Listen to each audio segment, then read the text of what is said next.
মানুহটো ইমান খং কিয়? এনেতো দেখাত আপুনি ইমান ধুনীয়া হাঁহি আছে,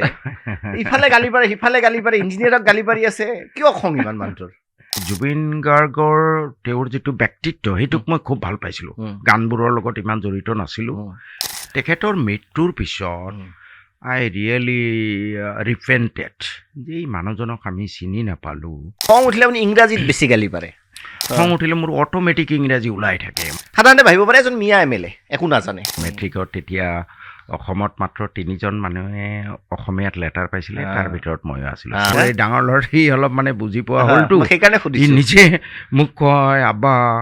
বেয়া নাপাব, you seem to be crack. ইমানখিনিৰ মাজতো বহুতে আপুনি জেলতো গৈছে একবাৰ। আমি মিয়া চ' হোৱাট, এজন বয়সস্থ মানুহ, বয়স ধৰক 70, তাৰ যদি ঘৈণীয়েকৰ কোলাত 5 বছৰীয়া 3 বছৰীয়া বাচ্চা এটা থাকে, অলপ ডাউট হৈ যায়। আপুনি AIDF-ত আছিল, তাৰপিছত কংগ্ৰেছত, এতিয়া ৰাইজৰ দলত, এই ফৰিঙৰ নিচিনা কিয় জঁপিয়াই থাকে? যদি কোনোবা বিদেশী আছে খেদিয়ে দিব লাগে, উচ্ছেদ কিয়? লেণ্ড ৰিলেটেড যিমান ডিছপিউট আছে বেছি মুছলমানৰ মাজত। আপোনাৰ সমষ্টিত যদি কোনোবা হিন্দু দুখীয়া থাকে সেইটো সহায় কৰিব নাই। নমস্কাৰ, কথাই কথাই এই বিশেষ পডকাষ্টলৈ স্বাগতম জনাইছোঁ মই দীপক শৰ্মাই। কথাই কথাই বহু ওলায়, কথাই কথাই বহু দূৰ যায়, আৰু এনে বহু কথা পাতিব বিচাৰোঁ আমি বিভিন্ন ব্যক্তিৰ সৈতে। আজি এগৰাকী বিশেষ ব্যক্তি আপোনালোকে সকলোৱে চিনি পায়, ভাল পাব পাৰে, বেয়া পাব পাৰে, আপোনালোকৰ কথা, কিন্তু মানুহজনক আপোনালোকে চিনি পায়। ইউ কেন লাভ হিম, হেট হিম, বাট কেনট ইগন'ৰ হিম। আমাৰ সৈতে আছে বাগবৰ সমষ্টিৰ বিধায়ক শ্বেৰমান আলী ডাঙৰীয়া, স্বাগতম জনাইছোঁ। ধন্যবাদ। প্ৰথমতে আপোনাৰ পৰা বহু কথা আছে পাতিম। প্ৰথম মই আপোনাৰ পৰা জানিব বিচাৰিছোঁ, মানুহটো ইমান খং কিয়? এনেতো দেখাত আপুনি ইমান ধুনীয়া হাঁহি আছে, ইফালে গালি পাৰে সিফালে গালি পাৰে, ইঞ্জিনিয়াৰক গালি পাৰি আছে, কিয় খং ইমান মানুহটোৰ? অলপ এইটো এটা ডিজএডভান্টেজ মোৰ চাৰিত্ৰিক বৈশিষ্ট্যৰ বুলি ভাবোঁ, তাৰ কাৰণে মই নিজেও অলপ ৰিপেণ্টেণ্ট। খং উঠিলে পিছ মুহূৰ্তত আকৌ বেয়া লাগে, কিয় ক'লোঁ, এইটো অলপ ধুনীয়াকৈ নৰ্মেলি ক'ব পাৰিলোঁহেঁতেন। I am trying my level best two control it. নাই, কি হয় আচলতে, যে কাম বেয়া দেখিলে খং উঠে নে কি হয় আচলতে? কাৰণ মই যিটো অনুভৱ কৰোঁ, মই অলপ খুব ষ্ট্ৰেইট ফৰৱাৰ্ড মানুহ। মোৰ ভিতৰত এটা বাহিৰত এটা একদম নাই, আৰু মই বেলেগৰ পৰাও সেইটো এক্সপেক্ট কৰোঁ। কিন্তু কোনোবাই যদি চিট কৰি আছে, কোনোবাই যদি কামত ফুংফাং কৰি আছে, এবাৰ দুবাৰ কম, থাৰ্ড টাইম আই কেনট টলাৰেট। তেতিয়া মই মাজতে এখন হৰ্ডিঙত বানান ভুল হ'ল, হয়, তাতেও আপুনি খং কৰিলে? হয়, সেইটোতো আপুনি লম্ফ কৰি দিছে, একদম ভয় খাই গৈছে। সেইটোতো আৱেগিক ইছ্যু। মই চাওক কি হৈছিল ঘটনাটো কওকচোন, যিসকলে নাজানে। জুবিন গাৰ্গ তেখেতৰ মৃত্যু হোৱাৰ কেইদিনমান হৈছে, মই নিজেও তেখেত জীয়াই থাকোঁতে তেখেতৰ ইমান গান শুনা নাছিলোঁ। জানো, ভাল পাওঁ তেখেতক, তেখেতে ষ্ট্ৰেইট ফৰৱাৰ্ড। ভূপেন হাজৰিকাৰ অলপ বেছি হেৰি আছিল, ওচৰত আছিল আপোনালোকৰ? নহয়, তাতকৈ জুবিন গাৰ্গৰ তেওঁৰ যিটো ব্যক্তিত্ব সেইটোক মই খুব ভাল পাইছিলোঁ। গানবোৰৰ লগত ইমান জড়িত নাছিলোঁ। তেখেতৰ মৃত্যুৰ পিছত আই ৰিয়েলি ৰিপেণ্টেড যে এই মানুহজনক আমি চিনি নাপালোঁ। এই মানুহজন জীয়াই থাকোঁতে যেন আমাৰ পৰা ককৰ্থনাবোৰহে পালে, তেওঁ যিখিনি আমাৰ পৰা ৰিকগনিশ্যন, স্বীকৃতি পাব লাগিছিলে সেইখিনি নাপালে। মই নিজেও অনুতপ্ত, আৰু সেইটো কাৰণে মই নিজে অনুতপ্ত হৈয়ে তেখেতৰ স্মৰণত মই কেইটামান ৰাস্তা আৰু দলং উচৰ্গা কৰিব খুজিছিলোঁ। একৰ্ডিংলি ফলক বনাব দিছিলোঁ, কিন্তু তাত যিটো ফলক বনাইছিলে অত্যন্ত হাঁহি উঠা। মই তেতিয়া ক'লোঁ যে ঠিক আছে, আপোনালোকে বনাব নোৱাৰে, মে বি টাইমটো কম হোৱাৰ কাৰণে ভালকৈ বনাব নোৱাৰে, তেতিয়া ক'ব লাগিছিল ছাৰ পিছত বনাম, এতিয়া কিবা এটা বনাই থৈ দিওঁ। সেইটো নকৈ পেলাই মানুহজনক মই সন্মান যাচিবলৈ এই ৰাস্তা বা দলংবোৰো উচৰ্গা কৰিব খুজিছোঁ, তেওঁক আৰু অপমানে কৰিব ধৰিলে। তেতিয়া বেয়া লাগিলে। আৰু খং উঠিলে আপুনি ইংৰাজীত বেছি গালি পাৰে, কাৰণটো কি নেজানো। এইটো হয় অৱশ্যে, মই ফিল কৰিছোঁ। খং উঠিলে মোৰ অট'মেটিক ইংৰাজী ওলাই থাকে। মই ঠিকে ৰাইট ধৰিছোঁ, তাৰমানে একদম একদম মানে আপুনি জানি এনেকুৱা নহয় যে কিবা এক্টিং কৰি আছে। খং উঠিলে আপোনাৰ ইংলিছ, নৰ্মেলি মই অসমীয়া কৈ থাকোঁ, কিন্তু খুব অসমীয়াটো আপোনাৰ যথেষ্ট ভাল। উইদাউট মাই নলেজ, অৱচেতনভাৱে মোৰ ইংৰাজী ওলাই যায়। That is a trait. এইটো মানুহে প্ৰথম জানিব আজি। হয় হয়। আচ্ছা, বহুতে ধৰক এনেকুৱাও ভাবে, মই আকৌ কৈছোঁ আপোনাৰ সমষ্টিক বা জানা মানুহক বাদ দি ইমেজ এটা, আজিকালিতো মিডিয়া ইমেজ ক্ৰিয়েট কৰে। বেয়া নাপাব শব্দকেইটা কৈছোঁ, মোৰ মুখৰ শব্দ নহয় বা ময়ো ভাল নাপাওঁ, কিন্তু আজিকালি যিহেতু কয় যে মিয়া MLA, ধৰি লওক, বেয়া নাপাব, মই আকৌ কৈছোঁ, কিনো পঢ়া লিখা হ'ব। বহুতে বেকগ্ৰাউণ্ড আজিকালি কি হয়, আপুনি জানে, মানুহে ইমান ডেফটত নাযায়। নহয় জানো কথাটো ওপৰত এটা ষ্টেটমেণ্ট দেখি মানুহজনৰ বিষয়ে এটা ইমেজ এটা ক্ৰিয়েট কৰি লয় হয়। আই থিংক ইউ অলছ' ন' দিছ আৰু হয়। এইটো this is happening in the society হয়। ৰাইট অৰ ৰংলি এতিয়া মই আচলতে ৰাইজক ক'ব বিচাৰোঁ মোৰ আপোনাক তেল মাৰাৰো কোনো দৰকাৰ নাই আপোনাৰ সমষ্টিৰো মই নহয় মই কোনো আপুনি নিজে মোক ভালকৈ জানে বহুতে হয়তো ভাবিব পাৰে যে এইটো কিয় আনি আছে কিন্তু মই এটা জানিব বিচাৰোঁ মই যিহেতু আপোনাক কিছুমান কথা জানো হয়। সাধাৰণতে ভাবিব পাৰে এজন মিয়া MLA একো নাজানে আপোনাৰ এডুকেশ্যন কোৱালিফিকেশ্যনটো অকণমান কৈ দিয়ক মই হায়াৰ ছেকেণ্ডেৰী ছায়েন্স লৈ পাছ কৰাৰ পিছত মই 2 বছৰীয়া BSc forestry and allied subject eastern forest Rangers কলেজত কৰিছিলোঁ তাৰ আগতে APSC দিছিলোঁ APSCটো মই টপ কৰিছিলোঁ এইটো বহুতে নাজানে মানে কথাটো বুজি পাইছে মই কি কৈছোঁ আপোনাক মই শব্দটো কোৱা কাৰণে বেয়া নাপাব কিন্তু মানুহে এনেকুৱা কনচেপ্ট লয় তাৰপিছত APSC টপ তাৰপিছত 2 বছৰীয়া পাঠ্যক্ৰম কৰিলোঁ তাৰপিছত মই আছাম ফৰেষ্ট ছাৰ্ভিচৰ অফিচাৰ হিচাপে ৰেঞ্জাৰ হিচাপে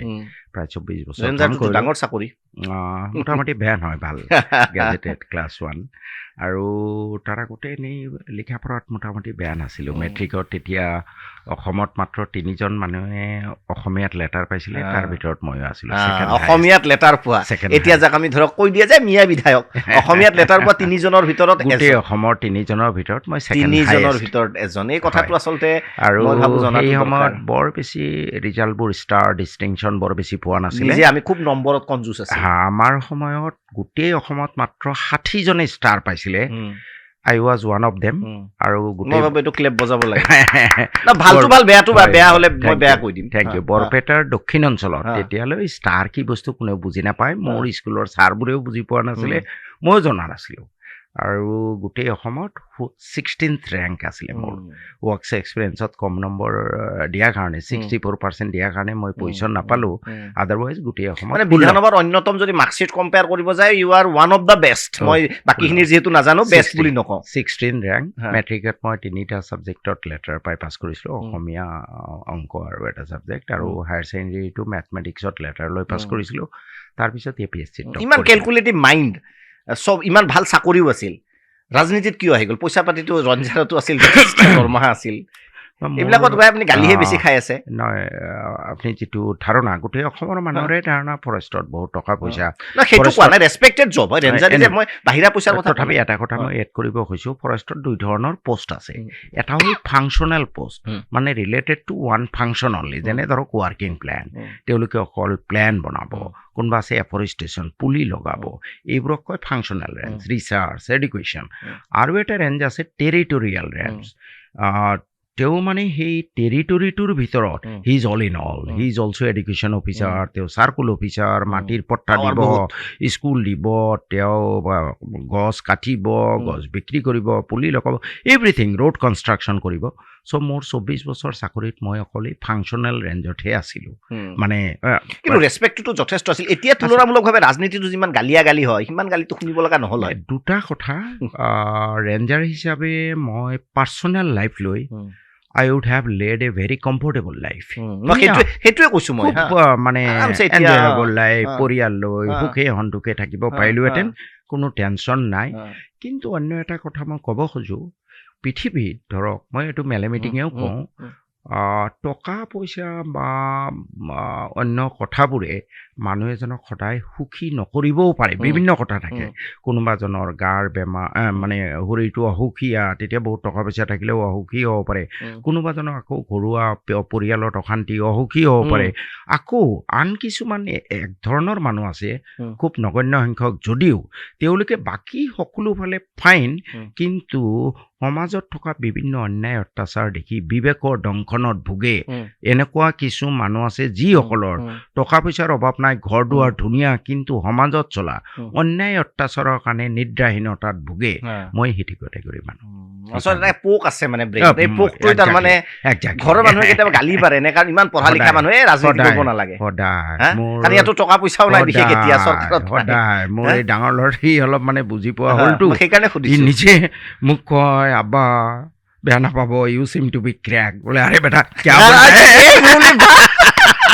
বোলে কিয় বলতা এইটো ক্ৰেক বোলে আব্বা চোৱা তুমি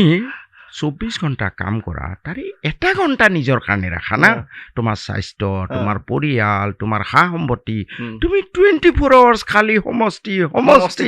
এইটো কেনেকৈ হ'ব এটা হুইলৰ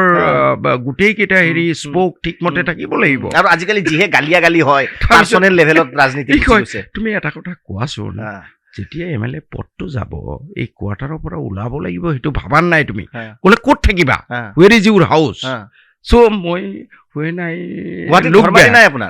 মোৰ একেবাৰেই নাছিলে এতিয়া এটা পুৰণা ঘৰ ৰিপেয়াৰিং কৰি ৰিচেণ্টলি ৰিন'ভেশ্যন কৰিছোঁ থাকিব পৰা অৱস্থাত নাছিলে ৰিন'ভেশ্যন কৰি মোৰ ল'ৰাটো MLA হ'লে গুৱাহাটীত বিল্ডিং চিল্ডিং হৈ যায় 4-5 হোটেল চোটেল খোলা আপোনাৰ নাই সঁচা কৈছে নে পিছত আৰু ওলালে আৰু এইটো পডকাষ্ট দেখাই দিব এটা কাম কৰিব মই মিছা কথা নকওঁ 2011 চনৰ মোৰ এফিডেভিট উলিয়াব আৰু 2026 চনত আকৌ এফিডেভিট দিম উলিয়াব মোৰ 8টা প্ৰপাৰ্টি কমি গৈছে বিক্ৰী কৰি দিছোঁ মই লেণ্ডেড প্ৰপাৰ্টি মোৰ আগতে মাটিৰ ব্যৱসায় আছিলে ৰিয়েল ইষ্টেট ব্যৱসায় মই মাটি কিনো ডেভেলপ মানুহ ধনী হৈ আপুনি দুখীয়া হৈ গৈছে মই 8টা প্ৰপাৰ্টি মোৰ গৈছে মই মোৰ ল'ৰাটোৰ কথা যে ক'লোঁ ইও কয় আব্বা বেলেগে MLA হৈ ভিকাৰীৰ পৰা ৰজা হয় তুমি ৰজাৰ পৰা ভিকাৰী হৈ গ'লা কমি আহি আছে মানে প্ৰতিমাহে তাক পইচা দি থাকোঁ তাৰ কাৰণে একেলগে পইচা দিব নোৱাৰোঁ সিহঁতে পঢ়া লিখা কৰি আছে এতিয়া নিজৰ ডাঙৰটোতো লণ্ডনৰ পৰা MA কৰি লণ্ডনৰ পৰা MA one of the best university eighth university in the world আৰু তাৰ যিটো ছাবজেক্ট আছিলে history in education his university is top for the last 10 years in the world এইবিলাক কথা হাইলাইট নহয় যে মানুহটো খালি খং গালি পাৰি আছে ইঞ্জিনিয়াৰক এইবিলাক হাইলাইট হয় কেতিয়াবা মই ভাবোঁ আপোনালোকৰ কাৰণে এইটো এটা দুখৰ আপোনাৰ বুলি নহয় বহু আছে এনেকুৱা টেলেণ্টেড ল'ৰাটো আপোনাৰ কম্পিউটাৰ চায়েন্সত বিটেক কৰি আছে ভেৰি ৱেল এষ্টাব্লিছ আপুনি এতিয়া MA মইতো ভাবোঁ MLA হোৱাৰ কোনো দৰকাৰো নাছিলে ইমান ধুনীয়াকৈ হেৰি হৈ আছে ইমান মানুহৰ গালি খপনি ইমানখিনিৰ মাজতো বহুতে আপুনি জেলতো গৈছে একবাৰ মই কথাবিলাক চব ফ্ৰী ফ্ৰেংকলি সুধিছোঁ একদম বেয়া নাপাব কাৰণ কথাটো হ'ল মানুহটোক জানিব লাগে জেলতো গ'ল একবাৰ প্ৰুফ হোৱা নাই গিল্টি বহুতে ভাবে যে জেল মানে আচলতে কনভিকশ্যন ইটছ এ জুডিচিয়েল কাষ্টেডি ন্যায় নিজৰ জিম্মাত ৰাখিছে পিছত আপুনি ওলাই আহিল কেছটোত কনভিকশ্যন হ'ব নহ'ব এইটো পিছৰ কথা বহুতে এনেকৈ ভাবে যে জেল যোৱাৰ পিছত মানুহটো আৰু অলপ সলনি হৈ যাব অলপ ভয় খাব আপুনি যেতিয়া ওলাই আহিল সিদিনাখনে আৰু তাতকৈ বেছি জোৰতহে আপুনি কথা কৈ আছে ভয় নালাগে নেকি জেল যাব আকৌ যদি যায় টাৰ্গেটত থাকে আপুনি সাধাৰণতে জেলত গৈতো কোনেও ভাল নাপায় জেলৰ জীৱনটো বৰ দুৰ্বিবহ মই 2 মাহ থাকি কষ্টটো খাইছোঁ ফেচিলিটি নাপায় MLA একো নাপায় ফ্ল'ৰত শুব বহুত কষ্ট কৰে এইটো এনিৱে কেতিয়াবা কিন্তু এই অন্যায়বোৰৰ বিৰুদ্ধে প্ৰতিবাদ কৰিবলৈ গৈ কনচিকুৱেঞ্চটো কি হ'ব সেইটো মোৰ মাথাত নাথাকে what will be the consequences when I see some injustice I just can't tolerate request কৰিম ব্ৰাদাৰ আচ্ছা নেই এনেকৈ কৰা ছেকেণ্ড টাইম অফিচাৰক ৰিকুৱেষ্ট কৰিম ঠিকাদাৰক থাৰ্ড টাইম আই কেনট টলাৰেট মানে আঞ্জাম जो होगा देखा जाएगा फियरलेस काइंड ऑफ पर्सन কিন্তু পলিটিशिয়ান বিলাক ভাল এক্টৰ হ'ব নোৱাৰিলে ইমান সাকসেসফুল হ'ব নোৱাৰে সেইটো আপুনি বিশ্বাস কৰে নে পলিটিशिয়ান ভাল এক্টৰ হ'ব লাগিব খং উঠি থাকিলেও হাঁহি থাকিব লাগিব এইটো কাৰণে মই সদায় I consider myself to be a misfit in politics মই পলিটিচিয়ান নহয় মই পলিটিচিয়ান বুলি নিজকে নাভাবোঁ আই এম মোৰ a social worker than a politician মই যদি পলিটিচিয়ান হ'লোহেঁতেন এনেকুৱা বাৰে বাৰে ৰাজনৈতিক দলৰ পৰা মই ছাছপেণ্ড হৈ নাথাকোঁ সেইকাৰণে কৈছোঁ আপুনি বহুত আছে আৰু মই কৈছোঁ জেলৰ পৰা অহাৰ পিছত আপুনি সেই একে এটিটিউডতে আছে মানে ভাল বেয়া মই কোৱা নাই কিন্তু ক'ৰবাত বেয়া দেখিছে আপুনি মাত মাতিছে মানুহে গালি মই ভাবোঁ এটা ষ্টেটমেণ্ট আপুনি ৰিগ্ৰেট কৰে নেকি কনচেপ্টটো ভাল নে বেয়া মই নাজানো আপুনি এটা ডাঙৰ যিটো মই ভাবোঁ এটা ব্লাণ্ডাৰ বুলি মই নকওঁ আপোনাৰ ঠাইত হয়তো আপুনি ঠিক আছে অকণমান জাষ্টিফিকেশ্যনটো দিয়ক এইটো কথাটো ক্লিনলি চাগে কোনেও সোধা নাই মিয়া মিউজিয়ামৰ কথাটো কৈ দি আপুনি অকণমান বেছি বিতৰ্কত আহি গ'ল একাংশই সেইটো বেয়া পালে এই বস্তুটো আপুনি ক'ব নালাগিছিল নেকি একদম কমপ্লিটলি মিছলিডিং আপোনালোকে চাব অফিচিয়েল যিটো প্ৰপ'জাল চাইছে নাই নাজানো মই পঢ়িছোঁ প্ৰপ'জালটো মই আনিছোঁ মই লগে লগে সেইটো চৰ চাপৰি মানুহৰ সংস্কৃতি ৰিফ্লেক্ট হোৱাকে 2 এপিড সামগ্ৰী মিউজিয়ামত ৰাখিব লাগে মোৰ মেইন থ্ৰাষ্টটো আছিলে যে যিহেতু এই 1 কোটি 1.5 কোটি মানুহে যোৱা এটা শতিকা বা তাতকৈ বেছি সময় নিজকে অসমীয়া বুলি পৰিচয় দি আহিছে বা অসমীয়া বৃহত্তৰ জাতিটোত জিন যাবলৈ চেষ্টা কৰি আছে so' recognition of this community as Assamese was the main target তেওঁলোকৰ এপদ দুপদ সামগ্ৰী ৰাখিলে এই এছামাইজেশ্যন আকৌ কয় যে ৰাখিব কি লুঙি টুপিৰ বাহিৰে কি ৰাখিব এনেকুৱা মানে কথাটো কৈছোঁ এই কালচাৰ্ড নহয় বুলি কৈছে চাওক সেইটো যিসকল expert they will decide. I cannot say. এতিয়া বহুত বস্তু আছে মই মনে ভাবো কিন্তু হ'ব পাৰে আপুনি অকমান শব্দবিলাকৰ চয়নটো ভুল হ'ল নেকি ক'ৰবাত ৰিগ্ৰেট কৰে নেকি ঘৰত বহি এইটো ক'ব নালাগিছিল নেকি তাৰমানে এটা সময় এনেকুৱা হৈ গ'ল মোৰ একচুৱেলি এইটো মিয়া মিউজিয়াম শব্দটো মোৰ কোনো টাৰ্গেটেই নাছিলে আৰু অফিচিয়েল ডিমাণ্ডতো নাই সংস্কৃতি ৰিফ্লেক্ট কৰাকে দুই এপদ সামগ্ৰী কিন্তু যেতিয়া দুই এটা মেডিয়াই যেতিয়া অলপ খুব বেছি নিউজ বিশেষ যিটো কৰিলে মই তেতিয়া খং উঠি গ'লে য়েছ I M A Miya so' what এনেকুৱা ধৰণৰ মানে শব্দবোৰ ওলাই গ'ল আৰু that was not my intention my intention was honestly it was a great intention কিন্তু এইটো মিছ ইণ্টাৰপ্ৰিটেশ্যন মানে এনেকুৱা হ'ল যে বাকী চব মিউজিয়াম আমি ভাঙি খালি মিয়া মিউজিয়াম তেনেকুৱা এটা কনচেপ্ট দি দিয়া হ'ল সঁচা মিছা মই নাজানো গতিকে আপুনি ভাবে যে ক'ৰবাত শব্দৰ ভাল ব্যৱহাৰ কৰিব লাগিছিল বা ক'ৰবাত শব্দ চয়নত অলপ ভুল হৈ মই সেই তেতিয়াও সেইটোৱে ক'ম মই অলপ সেই তেওঁলোকে অলপ ইম'চনেল কৰিব খুজিলে খং উঠাব খুজিলে মোৰো খং উঠিলে মই চ' I M A Miya so' what এনেকুৱা ধৰণৰ কথাবোৰ কৈ দিলোঁ অকণমান ৰিগ্ৰেট হয় নেকি অলপমান ইমেজটো ধৰক কেতিয়াবা অলপ বেয়া লাগে কিন্তু আকৌ ভাবোঁ এতিয়াও মই ফিল কৰোঁ যে হোৱাট ইজ দ্য হাৰ্ম এই মানুহখিনি নিজকে অসমীয়া বুলি কৈ আহি আছে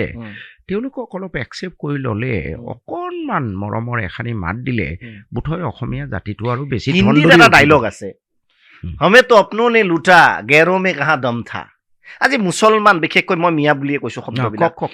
যথেষ্ট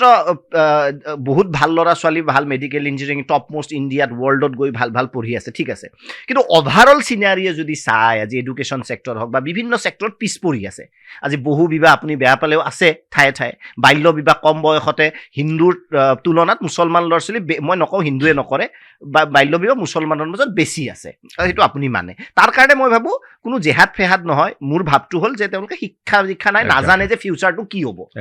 হা এতিয়া মই যিটো ক'লো যে হমেতো আপনো নে লুটা গেৰো মে কাহা দম থা মুছলমান যিসকল নেতা আছে আপুনি ভাবেনে যে আজি এই মুছলমান এসময়ৰ নেতাসকলৰ ভুলৰ বাবে তেওঁলোকেও ইউজ কৰিলে মানে নিজৰ মানুহকে যাৰ কাৰণে আজি এই অৱস্থা 100% মুছলমানৰ মই সদায় কৈ থাকোঁ মেলে মিটিঙে যে বেলেগক দুখাৰ আগতে নিজক দুখা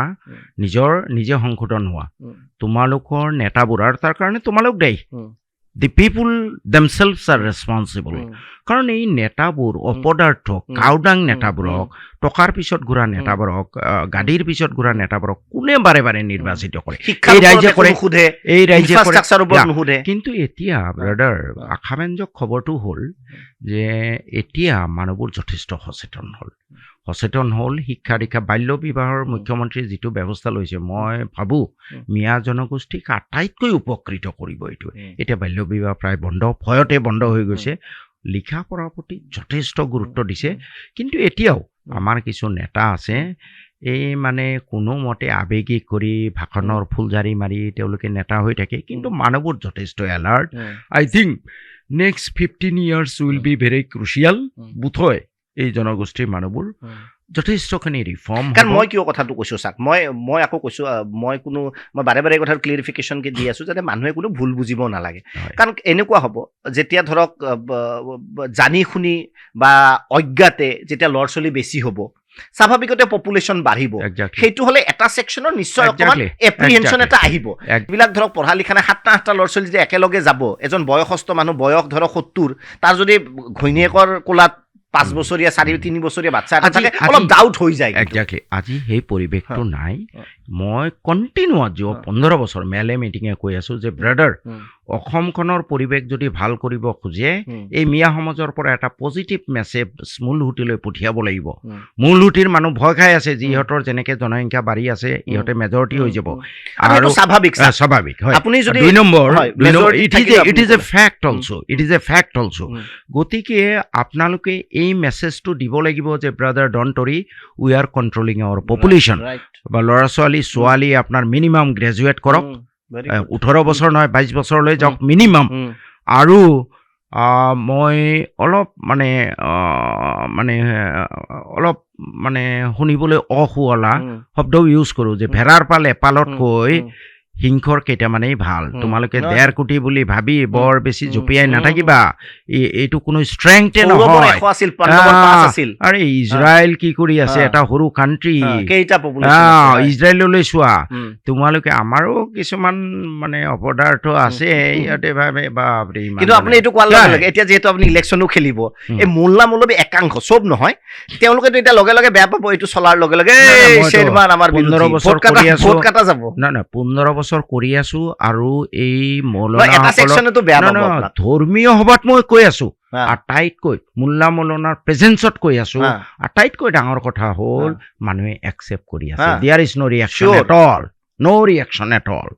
নো ৰিয়াকশ্যন মই কৈ আছো নাই কোৰাণ মই ইমান ভালকে নেজানো তথাপিও মই হোৱাট আই নো যে ভগৱান বা আল্লাহে আপোনাক আপোনাৰ কাৰণে বহুত কঠিন কামটো কৰিব কোৱা নাই যিটো আপোনাৰ কাৰণে সহজ সেইটোৱে কৰিব দিছে আৰু কোৰাণত আছে যে তোমাৰ ল'ৰা ছোৱালীক দুনিয়া ইহকাল আৰু পৰকালৰ কাৰণে ফিট কৰিব লাগিব বিদ্যা শিক্ষা ফৰজ মানে অৱশ্য কৰ্তব্য গতিকে তুমি যদি তোমাৰ যদি দুটা ল'ৰা ছোৱালী জন্ম দি লালন পালন কৰিবলৈ তোমাৰ ক্ষমতা আছে দুটাতে সীমাবদ্ধ থাকা যদি তোমাৰ এটা জন্ম কোৰাণত কি আছিলে প্ৰফেটে কি কৈছিলে এবাৰ এজন কিছুমান তেওঁৰ সহচৰসকলে আহি পেলাই তেখেতক সুধিলে যে হুজুৰ এনেকুৱা অমুকৰ বিয়াৰ বয়সটো পাৰ হৈ গৈ আছে কিন্তু তেওঁতো বিয়া পাতি পৰিয়ালটোক ভৰণ পোষণ দিয়াৰ তেওঁৰ ক্ষমতা নাই তেতিয়া প্ৰফেটে কি ক'লে তেওঁক ফাষ্টিং কৰিব দিয়া বিয়া পাতিব কোৱা নাই তাৰমানে তুমি যেতিয়ালৈ ভৰণ পোষণ দিব নোৱাৰিবা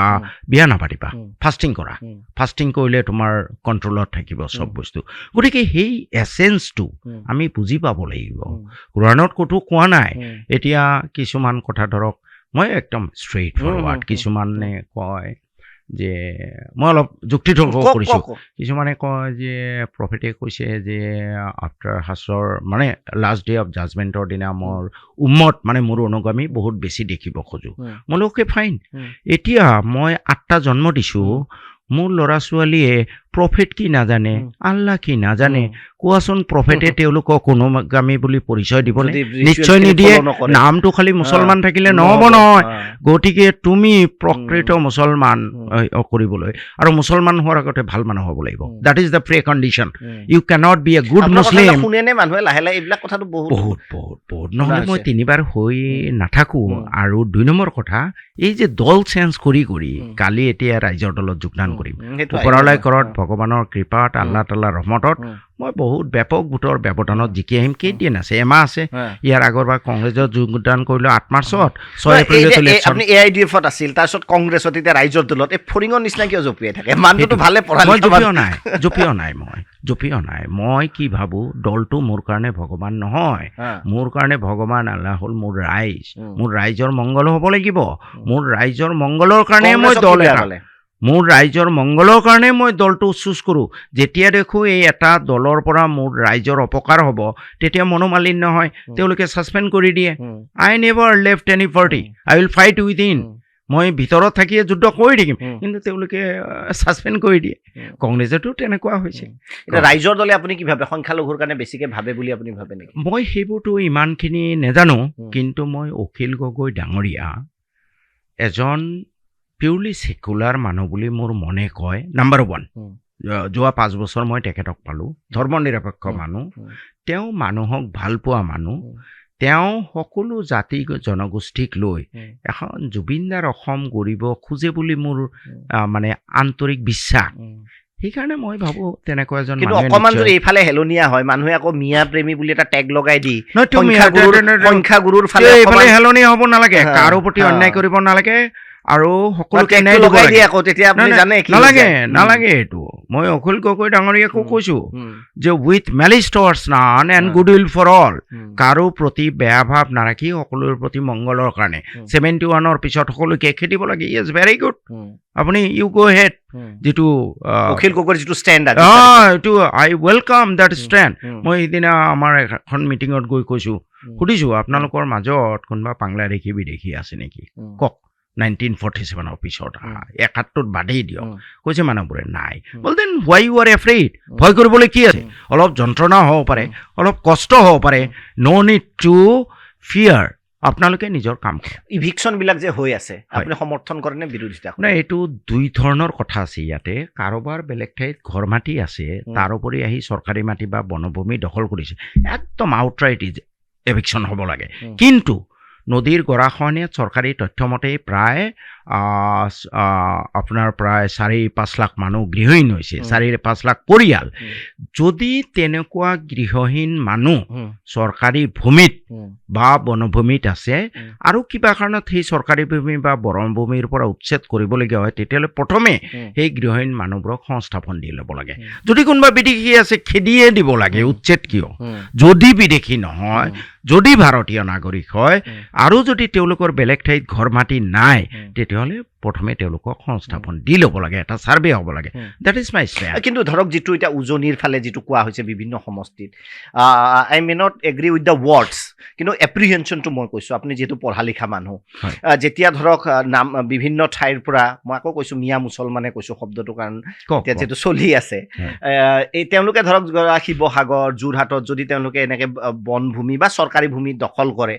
মানুহে যেতিয়া আহি কেনে দেখে বা সাধাৰণ মানুহে যেতিয়া খোজকাঢ়ি যায়, ইয়াতো দেখোন এনেকুৱা মানুহ আহিল, গতিকে স্বাভাৱিকতে তেওঁলোকৰ এটা এপ্ৰিহেনশ্যন থাকে। আপুনি কি ভাবে এইটো ক্ষেত্ৰত যে সংগঠনসমূহে যেতিয়া প্ৰতিবাদ কৰে তেওঁলোকে ভুল নে শুদ্ধ? নাই, এই ক্ষেত্ৰত চাওক, দুইফালেই দোষ আছে। নাম্বাৰ 1 হ'ল, যেতিয়া ঘৰ বাৰী হেৰুৱাই এই বেদনাবোৰ আমি ওচৰৰ পৰা দেখিছোঁ। নদীৰ বুকুত সকলো যা গ'ল। এতিয়া মোৰ বহৰী বাগবৰ মথাউৰিতে প্ৰায় 10,000 পৰিয়াল মথাউৰিত জান্তৱ জীৱন বাস কৰি আছে। কিছুমানে মথাউৰিত থাকিবলৈ জেগা পোৱা নাই, তেতিয়া তেওঁলোকে জীয়াই থকাৰ তাৰণাত য'ত ত'ত তেওঁলোকে জাগা লয়। এতিয়া চৰকাৰে যদি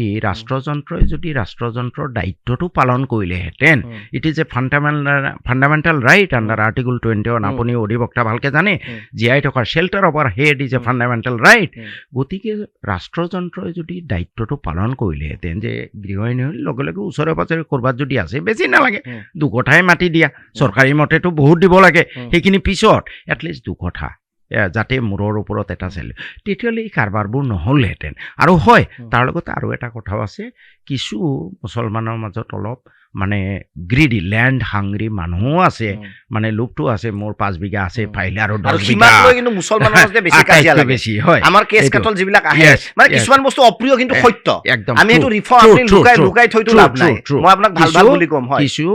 চাব আপুনি 3-4টা মাৰ্ডাৰ পৰ্যন্ত হৈছে। Yes, correct, I admit, land related যিমান ডিসপিউট আছে বেছি মুছলমানৰ মাজত, এই মুছলমানৰ মাজতো এই যিটো গ্ৰিডি সেকশন, তেওঁলোকে অলপ ৰিফৰ্ম হ'ব লাগে। মই এতিয়া কি কৈ আছো, চোৱা, তোমালোকৰ মাটি সম্পত্তিটো আগতে সোণ বুলি ভাবিছিলা, it is not gold or diamond, your children are the gold and diamond. এই মাটি এটা আমাৰ নদীয়ে লৈ যাব পাৰে, বিভিন্ন কাৰণত অসুবিধা, কিন্তু তোমাৰ মাটিৰ ওপৰত বেছি গুৰুত্ব নিদিবা। আগতে মুছলমান মানুহ, মিয়া জনগোষ্ঠীৰ মানুহ মাটিটো সোণ বুলি ভাবিছিলে, মাটি খাটি। মই কৈছোঁ মাটি খাটি নহয়, তোমাৰ ল'ৰা আৰু ছোৱালী মাটি খাটি, সোণ আৰু হীৰা, তোমালোকৰ ল'ৰা ছোৱালীৰ ওপৰত বেছি। আপুনি চাৰিওফালে যেতিয়া ভাল ভাল কৈ থাকিব, যেতিয়া ডেটা বা পৰিসংখ্যাই যেতিয়া বেলেগ কথা ক'ব, আপুনি কষ্টটো জাষ্টিফাই কৰিব নোৱাৰে। কথাটো বুজি পাইছে? মই যদি চব প্ৰশংসাই কৰোঁ, ইমান কৰি আছে, তোমাৰ ঠিক আছে, কষ্ট কৰে, ডেফিনেটলি কৰে, বহুত কৰে, কিন্তু কিছুমান ক্ষেত্ৰত ৰিফৰ্মৰ দৰকাৰ, মাইনাছ পইণ্ট আছে, সেইখিনি নকৰিলে এই যিটো লেইলে হৈ থাকিব। আৰু যিবিলাকে তাক প্ৰটেকশ্যন দিব যাব, তেওঁলোকে জাষ্টিফিকেশ্যন দিব নোৱাৰে। Admitted, 100% admitted. দুইফালেই হ'ব লাগিব। মিয়া সমাজতো বহুত আপোনাৰ সংস্কাৰৰ প্ৰয়োজন আছে, যিটো খুব এগ্ৰেছিভলি আমি নতুন জেনেৰেশ্যন, মই ভাবোঁ অলপ তেওঁলোক সংস্কাৰমুখী বুলি মোৰ নাই।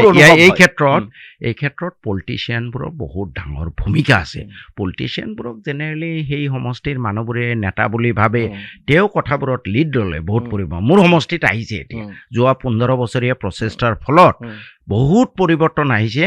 যে মই কণ্টিনিউৱাছলি, আপুনি বিশ্বাস নকৰিবা, আজি ইয়াত বহি পেলাই কৈ আছোঁ, গোটেই অসমে চাব যে মিয়া সমাজত এই যিটো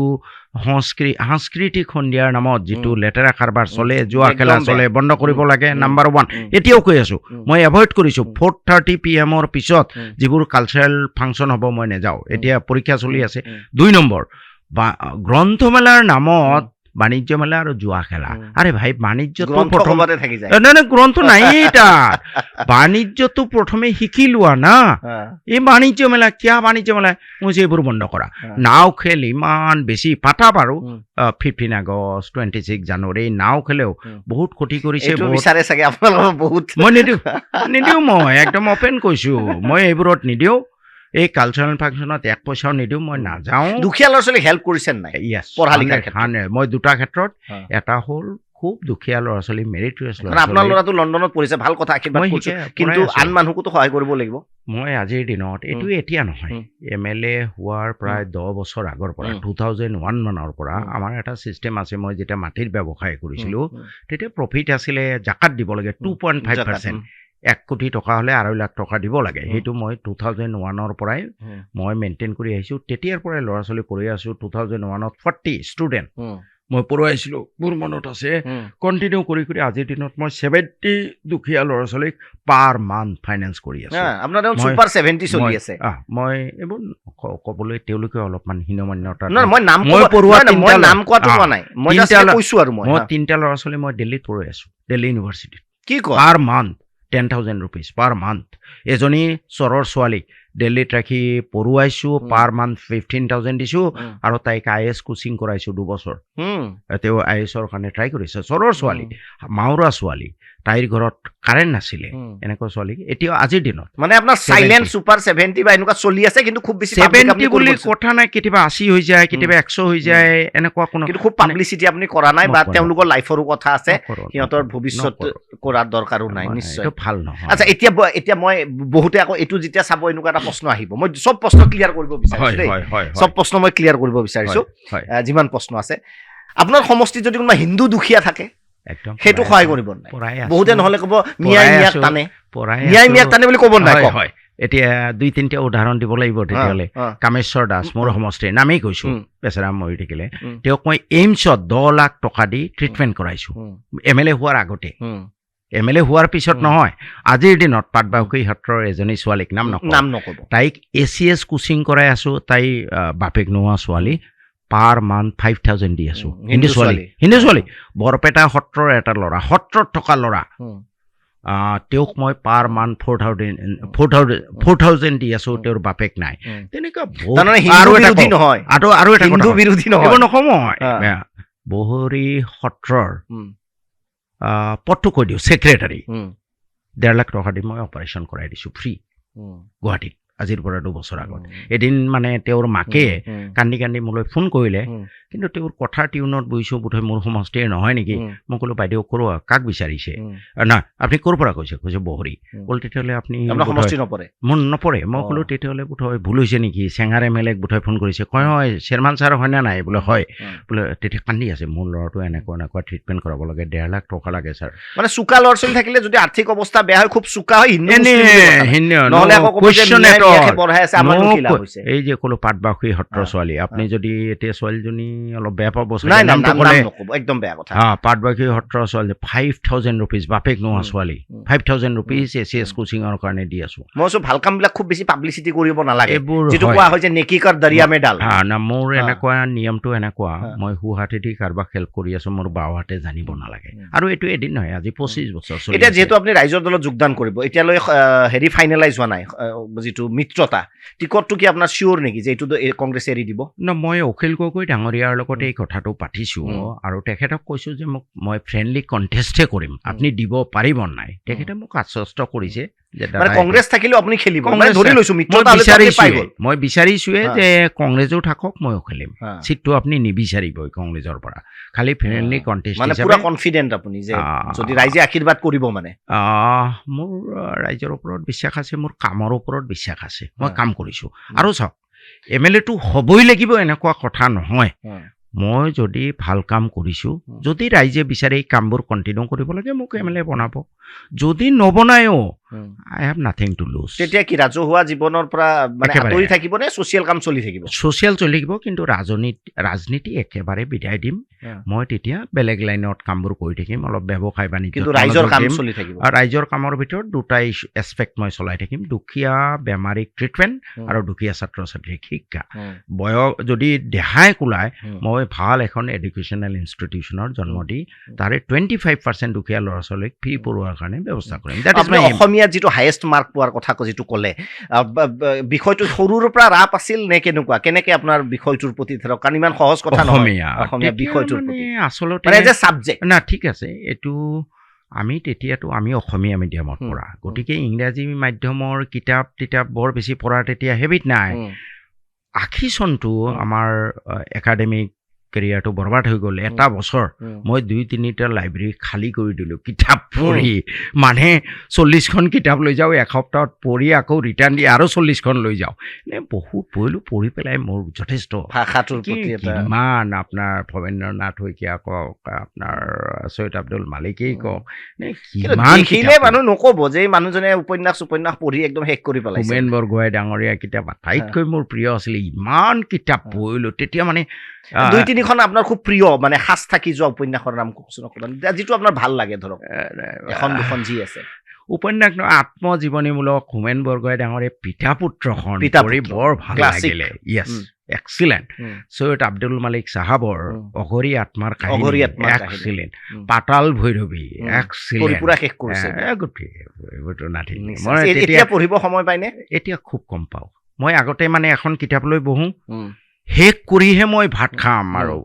ৰাতিপুৱা আৰম্ভ কৰিলোঁ, দুপৰীয়া সাজ খাম মই কিতাপখন শেষ কৰি। ইমান মানে স্পীডত কিতাপৰ প্ৰতি এইটো আছে, কিন্তু এতিয়া সময় নাই। তাৰ মাজতো অলপ চলপ এই প্ৰয়োজনীয় এনেকুৱা ধৰণৰ যিখিনি আইনৰ কথা প্ৰয়োজন, গাইডলাইন, ৰিপৰ্টবোৰ, গভৰ্ণমেণ্ট ৰিপৰ্টবোৰ অলপ চলপ পঢ়োঁ। কিন্তু মোৰ প্ৰিয় লিখক হিচাপে কোন? হোমেন বৰগোহাঁই?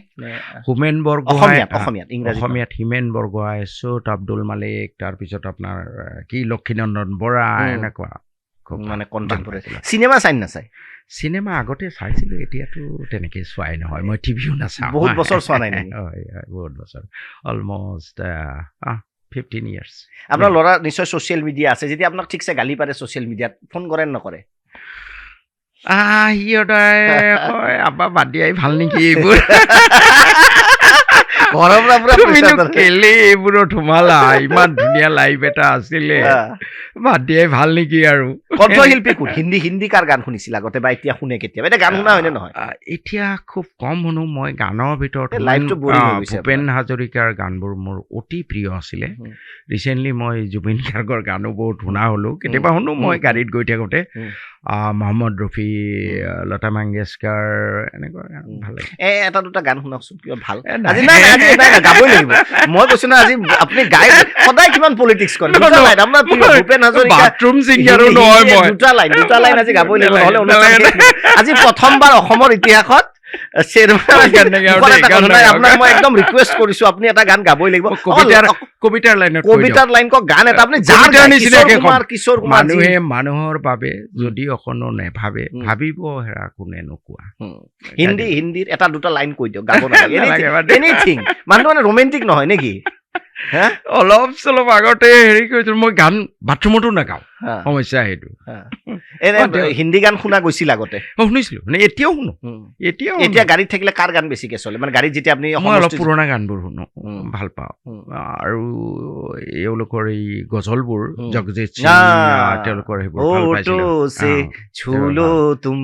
আচ্ছা, মানে অকমান যিটো ক্লাছিকেল চখটো আছে আৰু। মই নতুন গানবোৰ ইমান, তথাপি তাৰ মাজতে আমাৰ এই জুবিন গাৰ্গৰ যিবোৰ হিন্দী চিনেমাত গান গাইছে, ভালেই লাগে সেইবোৰ। ভাল মানে জুবিন গাৰ্গক আপুনি অফলেট বেছি আৱিষ্কাৰ কৰিছে? তাৰপৰা মৰাৰ পিছত মই আগতে তেখেতক খুব ভাল পাওঁ, কিয় ষ্ট্ৰেইট ফৰৱাৰ্ড মানুহটো, চিধা কথা, একদম অন্তৰৰ কথা কৈ দিয়ে। আই লাইক হিম লাইক এনিথিং। কিন্তু পাঞ্চলাইন মই অসমৰ বিৰাট ভাল পাইছিলো। মই য়াংষ্টাৰৰ পাঞ্চলাইন হ'ল কাকো খাতিৰ নকৰো, কিন্তু তাৰ আগত এটা শব্দ আছে বাৰু। কিন্তু তেওঁৰ গান চান শুনা নাছিলো, কিন্তু তেওঁৰ মৃত্যুৰ পিছত নতুনকৈ তেওঁক আৱিষ্কাৰ কৰিলোঁ। And I feel bad. মই সদায় অনতপ্ত তেওঁক পাৰ্চনেলি মই এবাৰো লগ নাপালোঁ। ইটছ চ' ছেড তেওঁৰ প্ৰগ্ৰামতো গৈছোঁ এটা দুটা গান শুনি গুচি আহিছোঁ পাগলামি কৰা দেখা পাওঁ এই বাদে যাওঁ আৰু কিন্তু মানুহজন কি পিছত আপুনি ষ্টাডি কৰিলে যে তেওঁৰ যিটো ব্যক্তিত্ব ইমান কাম কৰিছে মানুহৰ কাৰণে দুখীয়া গৰীব জনতাৰ কাৰণে যিমান কাম কৰিছে তেওঁ নিজৰ ঘৰটোকে কমপ্লিট কৰিব পাৰে মই ভাবো ৰত্ন হেৰুৱাই দিলে সৰু সৰু মানুহবোৰক ন্যায় পাব নাই জুবিন গাৰ্গে আশা কম কিয় এতিয়া ক'লেতো বহুতে বেয়া পাব মই কৈছোঁ আগতে মোৰতো সন্দেহ চৰকাৰ জড়িত আছে বুলি মোৰ সন্দেহ কেনেকৈ ন্যায় পাব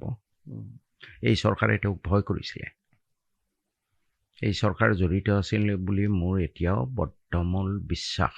কোনো প্ৰুফ নাই আপোনাৰ হাতত বিশ্বাস নাই মোৰ বিশ্বাস মনৰ ধাৰণা বিশ্বাস দি ৱে এভৰিথিং ইজ গয়িং অন মোৰ বিশ্বাস নো চান্স আজি লয়াৰৰ এটা গ্ৰুপ গঠন কৰিব লাগিছিলে জাজৰ ইনকুৱাৰী দিলে কি হ'ল ন একো হোৱা নাই ন এইবোৰ কিন্তু চৰকাৰে দিছেতো স্পেচিয়েল পাব্লিক প্ৰচিকিউটৰ দিছে কিন্তু যেনেকৈ হ'ব লাগিছিলে বস্তুবোৰ তেনেকৈ হোৱা নাই যিটো ইনভেষ্টিগেশ্যন যিটো হ'ব লাগিছিলে প্ৰপাৰ ইনভেষ্টিগেশ্যনেই হোৱা নাই ইনভেষ্টিগেশ্যন তাতে যাব লাগিছিলে আমাৰ ইচ্ছা কৰিলে চব পাৰি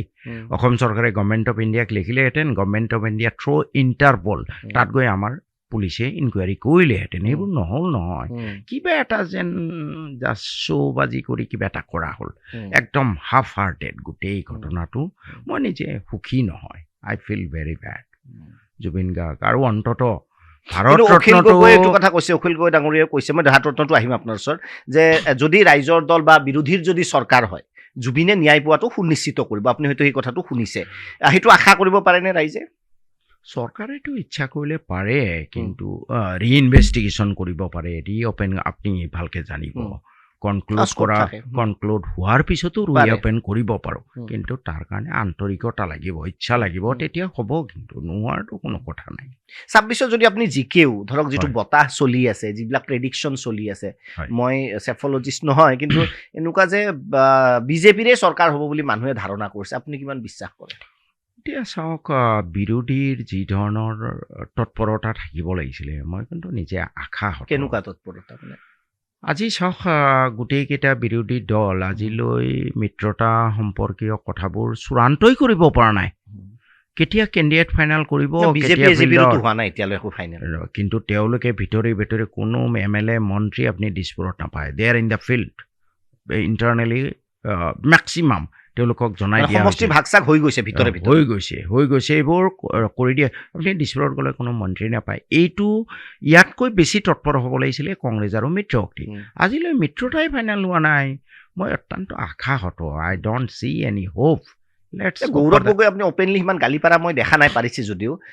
গৌৰৱ গগৈ কিয় এইটো বস্তু বুজি পোৱা নাই নেকি তেওঁ গ্ৰেভিটি চাওক তেখেতৰ বিষয়ে মই এনেই কাৰোবাক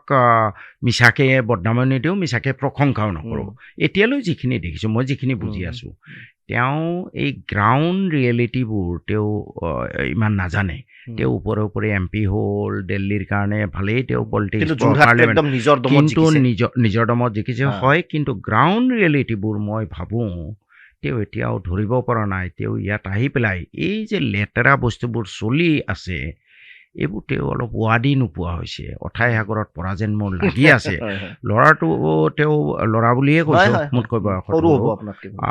তেওঁ ভাল যেন লাগে এতিয়া আচল ভাল নে বেয়া সেইটো ক্ষমতা হাতত আহিলে গম পাম কিন্তু এতিয়ালৈ মই ভাবোঁ ল'ৰাজন ভাল এতিয়ালৈ মোৰ বিশ্বাস তেওঁ বোধহয় এনেকুৱা এটা মানে চক্ৰবেহুত সোমাই গ'ল যে তেওঁ ওলাই আহিবৰ কাৰণে ৰাস্তা পোৱা নাই অভিমন্যুৰ নিচিনা হয় তেনেকুৱা যোৰহাটতো ওলাই আহিলে একদম হাহাকাৰ চবেই ইমান শক্তি প্ৰয়োগ কৰিছিল ধেমালি নহয় সেইটো বৰ মই নিজেও বিচাৰিছিলোঁ মই তেওঁ ফাইনেল কৰা আগতে নগাঁও আৰু যোৰহাটত মই এটা মানে মিডিয়াত কৈছিলোঁ যে আপুনি যোৰহাটত খেলক আপুনি যদি নগাঁৱত আপুনি নগাঁৱত জিকিলেও আপুনি হাৰি যোৱাৰ নিচিনা হ'ব ক্ৰেডিট নাপায় আপোনাক বাংলাদেশী MP বনাই দিব ইউ গ' টু যোৰহাট তাৰ পৰা জিকি আহক ই গ'ল যে মই বৰ ভাল পালোঁ আৰু জিকিলেও that was a very wonderful thing কিন্তু এই কংগ্ৰেছত ইমান এই লেতেৰা এলিমেণ্টবোৰ আছে নহয় তেওঁ গ'ল দেখোন এতিয়াও আছে নেকি ইমান এতিয়াও আছে তেওঁ এনেই বাহিৰে বাহিৰে থকাটো বাহিৰৰ মানুহবোৰ চাব অলপমান হেৰি ষ্ট্ৰেইট ফৰৱাৰ্ড ইমান হেৰি নাই ওপৰ লেভেলত আছে কিবা আমাক শোষণ কৰিছে সেইবোৰ বেলেগ কথা কিন্তু প্ৰত্যেকটো লেভেলত বৰ চাফা সৰু তলৰ লেভেলবোৰত তেওঁ সেই বাহিৰে বাহিৰে থকাটো মই ভাবোঁ তেওঁৰ ভিতৰত এই লেতেৰা বস্তুবোৰ নাই নেকি তেওঁ এইবিলাক শিকিব অলপ টাইম লাগিব অসমত যিবোৰ চলি আছে কিন্তু তেওঁ গ্ৰীপটো ল'ব পাৰিলে মোৰ এতিয়াও বিশ্বাস ভাল হ'ব এনেকুৱা এটা ভাৱ নেজানো ফিউচাৰ কি প্ৰমাণ কৰিব 26ত কিমান আশাবাদী আপুনি মই মানে টিকেট নহয় চৰকাৰৰ কথাটো কৈছে চৰকাৰ নাহিলেতো কামো নহ'ব সমষ্টিত বৰ আশা দেখা নাই মই বৰ অশান্তি নিজৰো 20 বছৰ বিৰোধীত থকা বৰ ধেমালি কথা নহয় কণ্টিনিউৱাছ 15 বছৰ গ'লেই শাসনত এবাৰ থাকি পেলাই আপোনাৰ দুৰ্ভাগ্য নেকি আপুনি প্ৰথম এমএলএ হওঁতে তেতিয়া কংগ্ৰেছৰ চৰকাৰ আছিল হয় কংগ্ৰেছৰ চৰকাৰ গ'ল ক'ৰবাত সেই ৰাজযোগ বুলি যিটো কয় ৰাজযোগৰ এইটো নাই চাগে আপোনাৰ এতিয়া একো নাই 26তো আপুনি একদম অনেষ্টলি কৈছে এই কথাষাৰ বহুতেতো এতিয়া নক'ব বিৰোধীত থাকিব লাগিব বুলিয়ে মই মোটামুটি আজিকালি কাম কৰাৰ সুযোগ পায় নে নাপায় বিৰোধীত থাকিলে চিয়'ৰ চব কথা আপুনি কিমান কাম কৰিছে এখন ৰাস্তাত বহুত পৰিৱৰ্তন হৈছে চব কাম এটা ভুল ধাৰণা আছে যে প্ৰত্যেকটো চৰকাৰৰ মন্ত্ৰীয়ে এপ্ৰুভেল কৰিব that is not central flagship scheme যিবোৰ আছে যেনে ধৰক প্ৰধানমন্ত্ৰী গ্ৰাম চড়ক যোজনা মই মন্ত্ৰী হ'লেও এটা ৰাস্তা সোমাবও নোৱাৰোঁ কাটিবও নোৱাৰোঁ গাইডলাইন মতে যিটো আছে এইটো হ'ব গাইডলাইন মতে কি আছে every habitation above 250 population shall be connected by a all weather road কোনোবা হেবিটেশ্যন যদি আপোনাৰ আনকানেক্টেড হৈ আছে you point it out to your executive engineer the road will be connected the road will be আপুনি আনিছে তেনেকৈ ৰাস্তা বহুত বিধায়কে নাজানে নেকি মানে আমি যেতিয়া সুধো আমি ধৰক গাঁৱে চাৱে কেতিয়াবা মিটিঙত যাওঁ মই বিশেষকৈ যেতিয়া যাওঁ তেতিয়া সুধো যে ৰাস্তাটো কৈছে নাই বিৰোধীৰ এমএলএ কাম কৰাৰ চান্স নাপাওঁ মিছা এইবোৰ তেওঁলোকে নেজানে আচ্ছা শুনক মই এটা কথা মুখ্যমন্ত্ৰীয়ে নিজে কৈছে নহয় যে বাগবৰত যিমান কাম হৈছে মোৰ ওচৰতো হিচাপ নাই তেওঁ জানে আপুনি মানে এইফালে লৈ আহে মানে এই কোনো বেকাৰ লাইন মানে মই বেলেগ কথা কোৱা নাই মই ডাইৰেক্ট গাইডলাইনটো দেখাওঁ যে ব্ৰাদাৰ এই বছৰ চাওক এই বছৰৰ কথাটো কৈছোঁ গভৰ্ণমেণ্ট অফ ইণ্ডিয়াই ৰুল কৰি দিলে প্ৰত্যেক ব্লকত 99টা মেক্সিমাম ৰাস্তা সোমাব মোৰ তাত হৈ গ'ল 180 99 গোটেই অল অভাৰ ইণ্ডিয়া যেতিয়া পৰ্টেলত নোসোমাই 99ত ক্ল'জ হৈ গ'ল তেতিয়া এক্সিকিউটিভ ইঞ্জিনিয়াৰে ক'লে ছাৰ বাকীখিনি কাটিব লাগিব বোলে হোৱাই ৰাস্তাবোৰ ইনএলিজিবল নেকি যদি ইনএলিজিবল হয় কাটি দিয়ক ঠিক কৈছে নাই এনেইটো ইলিজিবলে হয় আনকানেক্টেড হেবিটেশ্যনক কানেক্ট কৰিম বল tell you write to the appropriate authority তেওঁলোকে ব্যৱস্থা ল'ব তেওঁ লিখিলে চিফ ইঞ্জিনিয়াৰ চেণ্ট্ৰেলৰ পৰা আজৰি আনে তেওঁ চিফ ইঞ্জিনিয়াৰলৈ লিখিলে মানে আমাৰ ষ্টেটৰ ডেফিনেটলি চিফ ইঞ্জিনিয়াৰে মোক ফোন কৰি কৈছে ছাৰ নেশ্যনেল ইছ্যু হৈ গ'ল বোলে কিয়া নেশ্যনেল ইছ্যু ভাইয়া কয় গোটেই অল ইণ্ডিয়াত পাৰ ব্লক 99 আপুনি 180 দিলে মই কৈছোঁ ব্ৰাদাৰ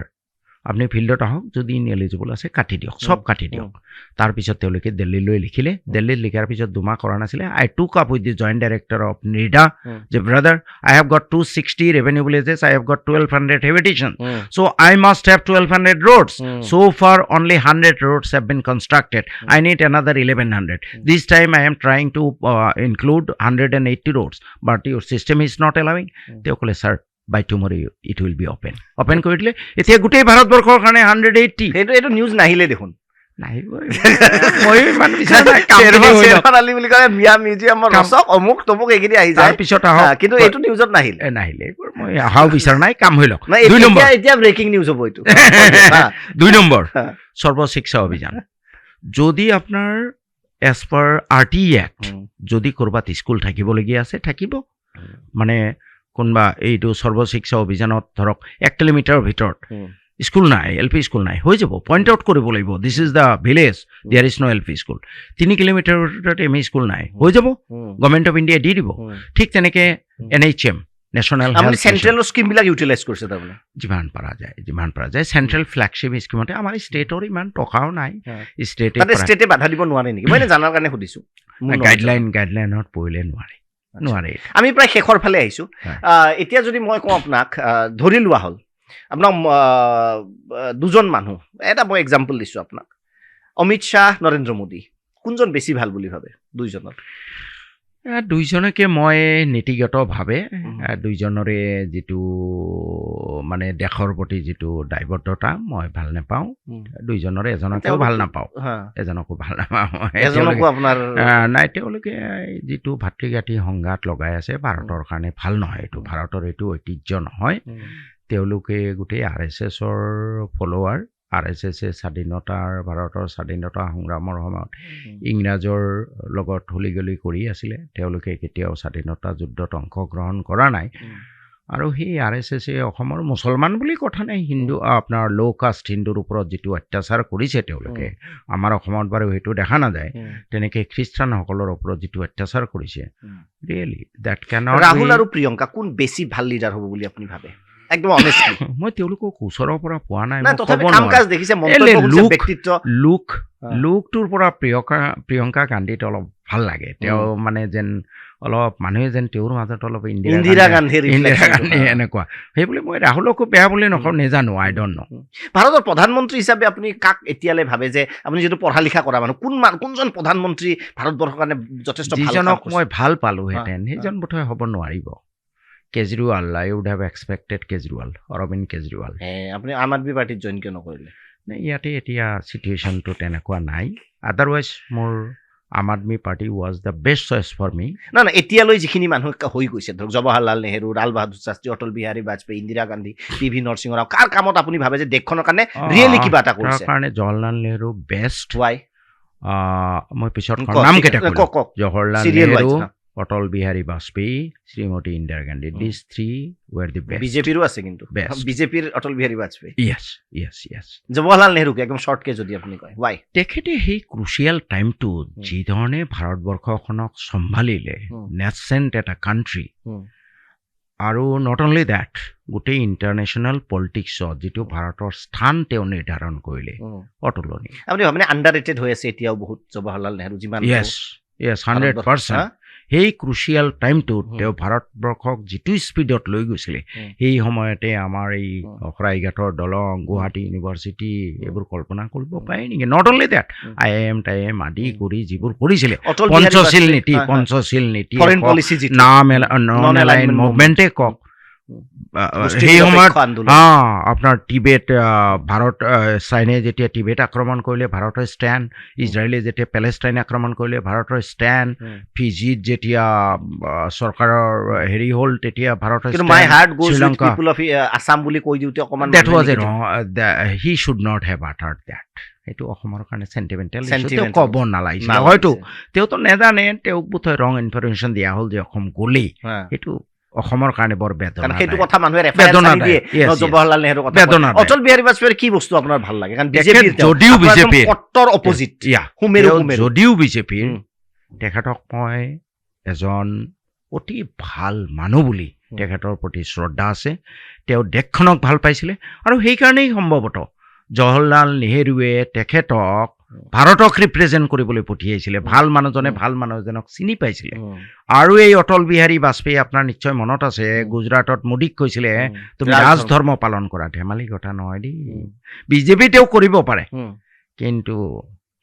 সেই বিজেপি আৰু এই বিজেপি আপোনাৰ মাজত ভাবে যে যথেষ্ট পাৰ্থক্য এটা ডেফিনেটলি আছে। 100%। ইন্দিৰা গান্ধীৰ আটাইতকৈ যিটো ভাল কাম কি ভাবে আপোনাৰ? তেখেতো সেই জৱাহৰলাল নেহৰুৰ লিগেচিটিকে